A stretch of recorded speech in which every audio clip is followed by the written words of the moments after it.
Hello guys, എല്ലാവർക്കും പുതിയൊരു വീഡിയോയിലേക്ക് സ്വാഗതം. അപ്പോൾ ഞാനിന്ന് വന്നിരിക്കുന്നത് രാത്രികാലങ്ങളിൽ ബൈക്ക് യാത്ര ചെയ്യുന്നത്, അതുപോലെ തന്നെ ലോങ് റൈഡ് യാത്ര ചെയ്യുന്നവർക്കും വേണ്ടിയാണ്. അപ്പോൾ രാത്രികാലങ്ങളിൽ നമ്മൾ എത്ര ശ്രദ്ധിച്ചു പോയാലും അല്ലെങ്കിൽ നമ്മൾ പകലായാലും എത്ര ശ്രദ്ധിച്ചു പോയാലും പുറകെ കൂടെ ചെറിയ അശ്രദ്ധ മതി നമുക്ക് ആക്സിഡൻറ്റ് ഉണ്ടാവാൻ ഉണ്ട്. പുറകെ ഇരുന്ന് ഉറങ്ങിപ്പോൾ അല്ലെങ്കിൽ നമ്മളെ കാണാതെ വരികയോ ചെയ്ത് കഴിഞ്ഞാൽ നിങ്ങൾ ആക്സിഡൻ്റ് ഒക്കെ ധാരാളം സംഭവിച്ചിട്ടുണ്ട്. അപ്പോൾ അതിനൊക്കെ നമുക്ക് ചെയ്യാൻ പറ്റുന്നതെന്ന് വെച്ചാൽ നമ്മൾ മുന്നിൽ പോകുന്നുണ്ടെന്ന് പുറകെ ഒരു നാക്ക് ഒന്ന് അറിയിക്കുക എന്നുള്ളതാണ്. അപ്പോൾ അതിനുവേണ്ടി നമ്മളിവിടെ ചെറിയൊരു മൊഡ്യൂൾ സെറ്റ് ചെയ്തിരിക്കുകയാണ്. അതായത് നമ്മുടെ ഈ സാധാരണ ഉത്സവപ്പറമ്പിൽ കാണുന്ന ഒരു ടൈപ്പ് പിള്ളേർ കളിക്കുന്ന ടൈപ്പ് ബലൂൺ ഉണ്ടല്ലോ, ലൈറ്റൊക്കെ തന്നെ. അപ്പോൾ അതിനകത്ത് ഈ മൊഡ്യൂൾ ഉപയോഗിച്ചുകൊണ്ട് വളരെ ചിലവ് കുറഞ്ഞ രീതിയിൽ ഞാനൊരു ചെറിയ മൊഡ്യൂൾ സെറ്റ് ചെയ്തിരിക്കുകയാണ്. നമ്മുടെ എല്ലാ ഹെൽമെറ്റിൻ്റെയും പുറകിൽ സെറ്റ് ചെയ്യാൻ പറ്റുന്ന രീതിയിലാണ് മൊഡ്യൂൾ ചെയ്തെടുത്തിരിക്കുന്നത്. അപ്പോൾ എന്തായാലും നമുക്ക് ആ മൊഡ്യൂൾ ഉണ്ടാക്കുന്നത് കണ്ടിട്ട് വരാം. അപ്പോൾ അതുകൊണ്ട് തന്നെ നിങ്ങൾ ആദ്യമായിട്ട് എൻ്റെ ചാനൽ കാണുമെങ്കിൽ ദയവായിട്ട് ചാനൽ സബ്സ്ക്രൈബ് ചെയ്യുക. വീണ്ടും ഇടുന്ന വീഡിയോസ് കിട്ടാൻ വേണ്ടി നോട്ടിഫിക്കേഷൻ ദയവായിട്ട് ഓൺ ചെയ്യുക. അപ്പോൾ എന്തായാലും നമുക്ക് നേരെ വീഡിയോയിലോട്ട് പോകാം.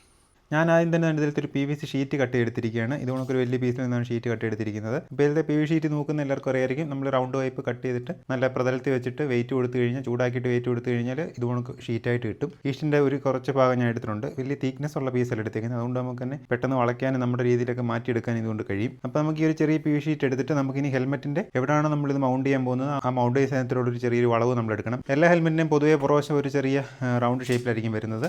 അപ്പോൾ ആ ഒരു ഷേപ്പിലേക്ക് നമുക്ക് ഈ ഒരു PVC ഷീറ്റിനെ മാറ്റിയെടുക്കേണ്ടതുണ്ട്. അപ്പോൾ നമുക്ക് ഈ ഭാഗത്തായിട്ടാണ് ഞാൻ വെക്കാൻ ഉദ്ദേശിക്കുന്നത്. നിങ്ങൾ ഏത് ഭാഗത്താണോ വെക്കാൻ ഉദ്ദേശിക്കുന്നത് ആ ഭാഗത്തെ മെഷർമെൻറ്റ് ആയിരിക്കണം എടുക്കേണ്ടത്. കണ്ടില്ലേ, ഇവിടെ ഒരു ചെറിയൊരു വളവുണ്ട്. അപ്പോൾ ഈ വളവ് വേണം നമുക്ക് ഈ PVC ഷീറ്റിലോട്ട് എടുക്കാൻ വേണ്ടിയിട്ട്. അതിനുവേണ്ടി ഞാൻ ഇവിടെ ചെയ്യാൻ പോകുന്നത് ഇതുപോലൊരു ഹോട്ട് ഗണ്ണിൻ്റെ സഹായത്തോടുകൂടി ഞാനിത് ചൂടാക്കി കൊടുക്കണം. നിങ്ങളുടെ ഹോട്ട് ഗണ്ണിലെല്ലാം കുഴപ്പമില്ല. നിങ്ങൾ നേരെ ഗ്യാസ് സ്റ്റൗവിൻ്റെ അല്ലെങ്കിൽ അടുപ്പിൻ്റെ ഒക്കെ എടുത്ത് പോയി ചൂട് കൊടുത്താലും മതി. ഈ PVC ഷീറ്റ് നമുക്ക് ഒരു ചൂടായി കിട്ടും. ചൂടായി കഴിഞ്ഞാൽ പെട്ടെന്ന് ബെൻഡാവും. ആ ബെൻഡ് ചെയ്യുന്ന സമയത്ത് നമ്മൾ ഏത് ആംഗിളിലാണോ വെക്കുന്നത് ആ ആംഗിളിലോട്ട് തന്നെ ഇത് മടങ്ങിയിരിക്കുകയും ചെയ്യും. അതാണ് ഈ PVC ഷീറ്റിൻ്റെ ഗുണം.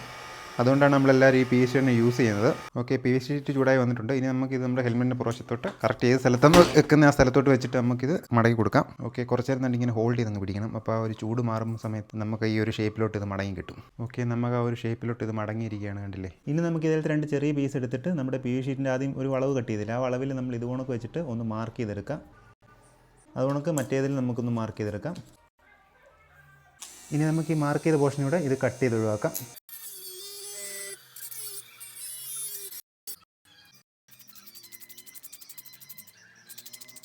അങ്ങനെ രണ്ട് പീസ് നമ്മൾ കട്ട് ചെയ്തെടുത്തിരിക്കുകയാണ്. ഇനി നമുക്ക് ആദ്യം നമ്മൾ അളവെടുത്ത പീസിലോട്ട് ഈ രണ്ട് പീസ് ഒട്ടിച്ചു കൊടുക്കാം. അടുത്ത പീസൂടെ നമുക്കിനി ഒട്ടിച്ചു കൊടുക്കാം. അങ്ങനെ നമ്മൾ ആ കട്ട് ചെയ്തെടുത്ത രണ്ട് പീസും നമ്മൾ ആദ്യം കട്ട് ചെയ്ത പീസിലോട്ട് ഒട്ടിച്ചെടുത്തിരിക്കുകയാണ്. ഇത് നമുക്ക് നമ്മുടെ അളവിൽ നിന്ന് കട്ട് ചെയ്തെടുക്കാം. അങ്ങനെ ഇത് ഞാൻ കട്ട് ചെയ്ത് നീളം കുറച്ചെടുത്തിട്ടുണ്ട്. ഇനി നമുക്ക് ഈ രണ്ട് സൈഡും അടച്ചു കൊടുക്കാം. അപ്പോൾ ഇതിന് മെഷർമെൻറ്റ് പറയാത്തതെന്ന് വെച്ചാൽ ഓരോരുത്തരും ഹെൽമെറ്റ് ഓരോ അളവായിരിക്കും. അപ്പോൾ നിങ്ങൾക്ക് ഇഷ്ടമുള്ള മെഷർമെൻറ്റിൽ നമുക്കിത് ചെയ്തെടുക്കാൻ പറ്റും. അതുകൊണ്ടാണ് ഈ മെഷർമെൻറ്റ് പറയാത്തത്. അങ്ങനെ എനിക്ക് വേണ്ട അളവിൽ ഞാനിത് കട്ട് ചെയ്തെടുത്തിട്ടുണ്ട്. കട്ട് ചെയ്ത് സൈഡ് വശം നമ്മളിങ്ങനെ ജസ്റ്റ് ഉരുട്ടി എടുത്തിട്ടുണ്ട് സാൻഡ് പേപ്പർ വെച്ചിട്ട്. പിന്നെ അതിനകത്തോട്ട് മറ്റേ നമ്മുടെ സോഡാപ്പൊടി ഇട്ടിട്ട് ശേഷം നമ്മൾ ഈ ഗ്യാപ്പെല്ലാം അടച്ചെടുത്തിട്ടുണ്ട്. സോഡാപ്പൊടി ഇട്ട ശേഷം നമ്മുടെ കുറച്ച് ഫ്ലെക്സ് ക്യൂക്ക് ഈ പശയോട് അപ്ലൈ ചെയ്ത് കഴിഞ്ഞാൽ പെട്ടെന്ന് തന്നെ അതിൻ്റെ ഗ്യാപ്പെല്ലാം അടഞ്ഞ് കിട്ടും. അപ്പോൾ അങ്ങനെ ഞാൻ ചെയ്തെടുത്തിട്ടുണ്ട്. ഇതാണ് നമ്മുടെ ടോയ് ബലൂൺ തുറന്ന് കിട്ടിക്കഴിയുമ്പോൾ അതിനകത്ത് ലൈറ്റ് കത്തിക്കാൻ ഉപയോഗിക്കുന്ന മൊഡ്യൂൾ. ഇതിനകത്ത് ബാറ്ററിയിലോട്ട് പോകുന്നതും ലൈറ്റിലോട്ട് പോകുന്ന എല്ലാ കണക്ഷനും അതിനകത്തുണ്ട്. നമ്മളിത് അഴിക്കുമ്പോൾ തന്നെ ഇതിൻ്റെ ഒരു ഫോട്ടോ എടുത്ത് വെക്കാൻ നല്ലതായിരിക്കും. അതാകുമ്പോൾ പിന്നെ കണക്ഷൻ തെറ്റിപ്പോകത്തില്ല. ഇങ്ങനൊരു മൊഡ്യൂൾ നിങ്ങളുടെ കയ്യിൽ ഇല്ലെങ്കിൽ നിങ്ങൾ ദയവായിട്ട് കമൻറ്റ് ചെയ്യുക. ഞാൻ ഇങ്ങനൊരു മൊഡ്യൂൾ ഉണ്ടാക്കുന്നത് ചെയ്തു തരാം. ഇനി നമുക്ക് ഈ ഒരു മൊഡ്യൂൾ ഇതിനകത്തോട്ട് വെച്ച് കൊടുക്കണം. അപ്പോൾ ഇതിനകത്ത് ഇരിക്കുന്ന സ്വിച്ച് നമുക്ക് ഓൺ ഓഫ് എല്ലാം പറ്റുന്ന ഈ സ്വിച്ചിനകത്തായതുകൊണ്ട് നമുക്ക് ഈ സ്വിച്ച് പുറത്തോട്ട് കാണുന്ന രീതി വേണം ഇത് സെറ്റ് ചെയ്യാനായിട്ട്. അപ്പോൾ നമുക്ക് ഇതിൻ്റെ ഏതെങ്കിലും ഒരു സൈഡിലോട്ട് വെച്ച് സെറ്റ് ചെയ്യാനാണ് ഞാൻ ഉദ്ദേശിക്കുന്നത്. ഇതിനകത്ത് കറക്റ്റായിട്ട് ഇരിക്കാനുള്ള വീതി ഇതിനുണ്ട്. അപ്പോൾ ഇതിനകത്ത് കറക്റ്റായിട്ട് ഇറങ്ങിയിരിക്കാനുള്ള വീതിയുണ്ട്. അപ്പോൾ അതുകൊണ്ട് നമുക്ക് ഏതെങ്കിലും സൈഡിലോട്ട് ഇത് വെച്ച് കൊടുക്കാം. അതിൻ്റെ സ്വിച്ച് ഇരിക്കാൻ ഭാഗത്തിന് നമ്മളൊരു ഹോൾ ഇട്ട് കൊടുക്കുവാണ്. ഞാൻ ഈ മൊഡ്യൂളിനകത്ത് വെക്കാൻ വേണ്ടി അതിലത്തെ രണ്ട് റെഡ് കളർ LED ആണ് എടുത്തിരിക്കുന്നത്. ഈ റെഡ് കളർ LED നമുക്കിനി ഇതിൻ്റെ ബാക്കിൽ വശത്തോട്ട് ഒരു ചെറിയ PVC ഷീറ്റോടെ സെറ്റ് ചെയ്തെടുത്ത് നമുക്ക് അതിനകത്തോട്ട് വെച്ചിട്ട് ഇത് രണ്ടും കണക്ഷൻ കൊടുത്തെടുക്കാം. നമുക്ക് ഈ LED-കകത്ത് പോയി കഴിഞ്ഞാൽ നെഗറ്റീവും പോസിറ്റീവും മനസ്സിലാക്കാൻ വളരെ പെട്ടെന്നാണ്. അതായത് നമുക്ക് ഇതിനകത്ത് വീതി ഏറ്റവും കൂടിയൊരു പോർഷൻ കണ്ടില്ലേ, ഈ വീതി കൂടിയ പോർഷൻ ഇതിനകത്ത് നെഗറ്റീവ് സൈഡും വീതി കുറഞ്ഞ പോർഷൻ ഇതിനകത്ത് പോസിറ്റീവ് സൈഡുമാണ്. അങ്ങനെ ആ രണ്ട് LED ഞാൻ ഇത് നമുക്കൊരു PVC ഷീറ്റിൻ്റെ പുറകിലോട്ട് സെറ്റ് ചെയ്തെടുത്തിട്ടുണ്ട്. ഈ LED ഞാൻ സീരീസ് ആയിട്ടാണ് കൊടുത്തേക്കുന്നത്. ഈ LED നെഗറ്റീവ് സൈഡും ഈ LED പോസിറ്റീവ് സൈഡും ഞാൻ ഇനി സോൾഡ് ചെയ്തെടുക്കാൻ പോവാണ്. എന്നിട്ട് നമുക്ക് ഈ രണ്ട് ലൈനിൽ നമ്മൾ നെഗറ്റീവും പോസിറ്റീവും കൊടുത്തു കഴിഞ്ഞാൽ നമുക്ക് LED രണ്ടും പ്രകാശിക്കുന്നതാണ്. അപ്പോൾ നമുക്ക് ആ രീതിയിൽ ഇത് സീരീസ് ആയിട്ട് തന്നെ ചെയ്തെടുക്കാം. അപ്പോൾ നമുക്ക് ഇതിൻ്റെ കണക്ഷൻ കൊടുക്കാം. ഇനി നമുക്ക് LED നിന്ന് ഓരോ വയർ സോൾഡ് ചെയ്തെടുക്കാം. ഇനി നമുക്ക് നമ്മുടെ ഈ ബോർഡിനകത്തോട്ട് നമ്മുടെ LED വയറിൻ്റെ സോൾഡ് ചെയ്ത് കൊടുക്കാം. ഇതിനകത്ത് LED കണക്ഷൻ എന്ന് വെച്ചാൽ ഈ അറ്റത്തിരിക്കുന്ന രണ്ട് കണക്ഷനാണ്. ഇതിനകത്തോട്ട് നമുക്ക് ആ LED പോസിറ്റീവും നെഗറ്റീവും സോൾഡ് ചെയ്ത് കൊടുക്കാം. ആൻഡ് ഇവിടെ പോസിറ്റീവ് എന്ന് എഴുതിയിട്ടുണ്ട്. അതുകൊണ്ട് നമുക്ക് പോസിറ്റീവ് വയർ അങ്ങോട്ട് കൊടുക്കാം, അപ്പുറത്ത് നെഗറ്റീവും കൊടുക്കാം. ഇനി നമുക്ക് ഈ ബാറ്ററിയുടെ കണക്ഷനോട് അതിനകത്തോട്ട് തന്നെ കൊടുക്കാം. ഈ ബാറ്ററി കണക്ഷൻ തന്നെ ഇവിടെ പോസിറ്റീവ് എന്ന് എഴുതിയിട്ടുണ്ട്. ഈ പോസിറ്റീവിലോട്ടും ഈ നെഗറ്റീവ് എന്ന് എഴുതിയേക്കുന്നത് നെഗറ്റീവിലോട്ടും കൊടുക്കാം. ഓക്കെ, ഇനി നമുക്ക് ഈ മൊഡ്യൂളിനകത്തുനിന്ന് രണ്ട് വയർ പുറത്തോട്ട് സോൾഡ് ചെയ്തെടുക്കാം. ഒരു ചുവന്ന വയർ നമുക്ക് ഈ പോസിറ്റീവ് തന്നെ സോൾഡ് ചെയ്യാം.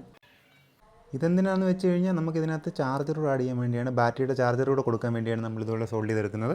ഇനി ഇതെല്ലാം നമ്മൾ ആദ്യം ഉണ്ടാക്കി വെച്ച കേസിനകത്തോട്ട് ഇട്ട് കൊടുക്കാം. അങ്ങനെ ആ ബോർഡ് പുറകോട്ടിറക്കാതിരിക്കാൻ വേണ്ടി ഞാൻ ഇതുകൊണ്ട് ചെറിയൊരു പീസ് ഒട്ടിച്ചെടുത്തിട്ടുണ്ട്.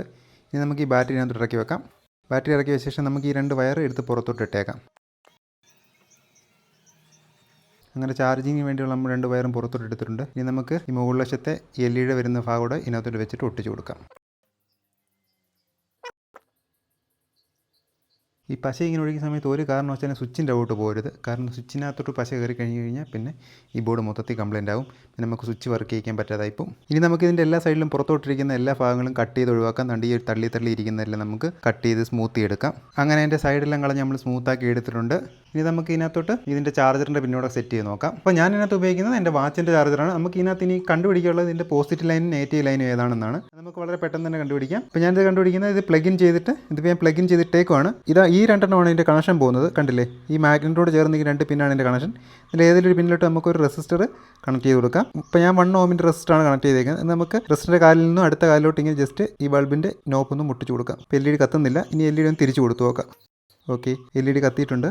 അപ്പോൾ LED കണക്ഷൻ അനുസരിച്ച് ഈ ടോപ്പിൽ വരുന്നതാണ് ഇതിൻ്റെ പോസിറ്റീവ് ലൈൻ. അപ്പോൾ നമുക്ക് ഈ ഒരു കണക്ഷനകത്ത് ഈ ഒരു ഭാഗത്തായിട്ട് പോസിറ്റീവും നെഗറ്റീവും ഇങ്ങനെയാണ് വരേണ്ടത്. ഇപ്പോൾ ഈ മുകൾ വശം പോസിറ്റീവ് ആയിരിക്കണം, താഴ്വശം നെഗറ്റീവ് ആയിരിക്കണം. അപ്പോൾ ഇനി ബാറ്ററിയിൽ നിന്ന് പോസിറ്റീവ് നെഗറ്റീവ് ഇതുകൊണ്ടൊരു മാഗ്നറ്റുമായിട്ട് കണക്ട് ചെയ്തിരിക്കുകയാണ്. ഈ മാഗ്നറ്റും നമ്മുടെ കറണ്ട് പാസിംഗ് ടൈപ്പ് മാഗ്നറ്റാണ്. അതുകൊണ്ട് തന്നെ നമുക്ക് ഇനി ചാർജർ കറക്റ്റ് ഇങ്ങനെ വെച്ച് കഴിഞ്ഞാൽ ഒട്ടിയിരിക്കും ചാർജ് ചെയ്യാൻ വേണ്ടി. നേരെ തിരിച്ച് വെച്ച് കഴിഞ്ഞാൽ മാഗ്നറ്റ് റിപ്പലാവും. കാരണം എന്ന് വെച്ചാൽ നോർത്തും സൗത്തും പോള് മാറിയിരിക്കുകയാണ്. ഇങ്ങനെ വെച്ച് കഴിഞ്ഞാൽ മാഗ്നറ്റ് ഇട്ടത്തുള്ളൂ. അപ്പോൾ നമുക്ക് നെഗറ്റീവും പോസിറ്റീവും വരുന്ന ഒരു കൺഫ്യൂഷന് മാറി കിട്ടും. ഇനി നമുക്ക് ഇതിൻ്റെ പുറകിലോട്ട് ഡബിൾ സൈഡ് ടേപ്പ് ഒട്ടിച്ച് കൊടുക്കാം. നമുക്ക് ഈ ഡബിൾ സൈഡ് ടേപ്പിൻ്റെ മണ്ടയ്ക്കത്തെ ഇളക്കി കളഞ്ഞിട്ട് നമുക്കിതിൻ്റെ പുറകിലോട്ട് ഒട്ടിച്ച് കൊടുക്കാം. ഓക്കെ, ഒട്ടിയിരുന്നിട്ടുണ്ട്. ഇനി നമുക്ക് ജസ്റ്റ് ഓൺ ചെയ്ത് നോക്കാം. കണ്ടില്ലേ, ഇതിനകത്ത് പല മോഡുകളുണ്ട്. കണ്ടില്ലേ, ഇതിപ്പോൾ എനിക്ക് ഇത്ര നല്ല വെട്ടം ഉള്ളതുകൊണ്ടാണ് നമുക്ക് ഇത്ര ഇതായിട്ട് കിട്ടാത്തത്. വെട്ടം കുറയുന്ന സമയത്ത് ഇത് അടിപൊളിയായിട്ട് റിഫ്ലക്റ്റ് ആവുന്നതാണ്. അപ്പോൾ എന്തായാലും നമുക്ക് ഇന്ന് രാത്രിയിൽ ഓടിച്ച് നോക്കാം. സോ ഗായ്സ്, നിങ്ങളിപ്പോൾ കണ്ടുകൊണ്ടിരിക്കുന്നത് ഞാൻ രാത്രിയിൽ ഈ റിഫ്ലക്ടർ ലൈറ്റ് ഉപയോഗിച്ചുകൊണ്ട് യാത്ര ചെയ്യുന്നതാണ്. അപ്പോൾ നമ്മളിങ്ങനെ റിഫ്ലക്ടർ ലൈറ്റൊക്കെ യൂസ് ചെയ്ത് യാത്ര ചെയ്യുന്ന ഗുണം എന്താണെന്ന് വെച്ച് കഴിഞ്ഞാൽ രാത്രി കാലങ്ങളിൽ നമ്മളെ പെട്ടെന്ന് പുറകെ വരുന്ന വാഹനങ്ങൾക്ക് സ്പോട്ട് ചെയ്യാൻ പറ്റും. അതാണ് ഇതിൻ്റെ മെയിൻ അഡ്വാൻസ്. അതായത് നമ്മൾ ബാക്കിൽ നമ്മൾ എന്തെങ്കിലും കാരണവശാൽ നമ്മൾ ശ്രദ്ധിക്കാതെ പോകുന്ന കാര്യമാണ് ബാക്കിലത്തെ ബ്രേക്ക് ലൈറ്റും അതുകൊണ്ടൊക്കെ തന്നെ പാർക്ക് ലൈറ്റൊക്കെ. ഇതൊന്നും കത്തിയിട്ടില്ലെങ്കിൽ പോലും ഇങ്ങനൊരു ലൈറ്റ് ഉണ്ടെങ്കിൽ പുറകെ വരുന്ന വാഹനങ്ങൾക്ക് നമ്മളെ പെട്ടെന്ന് ഐഡൻറ്റിഫൈ ചെയ്യാൻ സാധിക്കും. ഇത് റെഡ് ലൈറ്റ് ആയതുകൊണ്ട് തന്നെ നമ്മുടെ പുറകെ വരുന്ന വാഹനങ്ങൾ പെട്ടെന്ന് നമ്മളെ ക്യാച്ച് ചെയ്യുന്നതായിരിക്കും.